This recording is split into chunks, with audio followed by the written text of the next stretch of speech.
Ellie had always detested mirrors, not because of her appearance, but because of what she sometimes saw in them.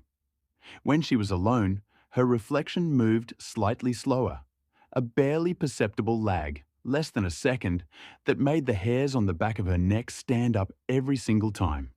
One rainy night, Ellie stood before the old mirror in her room. A storm was raging, and the power kept flickering. She raised her hand. Her reflection's hand came up too, but a moment late. Ellie's heart raced. This time, her reflection flashed a smile that Ellie hadn't made. A wide, toothy grin with eyes that gleamed from the darkness.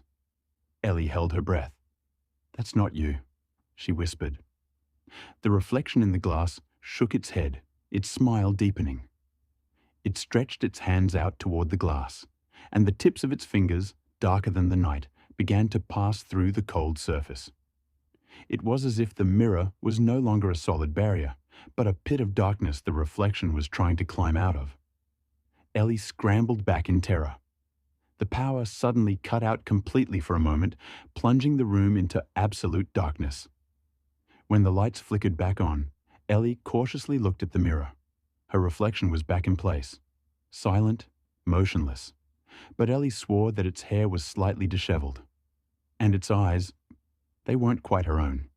Now, in that cursed glass, Ellie saw herself, but something in the gaze was terribly wrong, and the corner of the reflection's mouth still lifted ever so slightly, as if the remnants of that wicked smile were lingering on its face. Ellie knew she was no longer in the mirror. The dark thing was out, and the one in the glass was now her, the real her, trapped,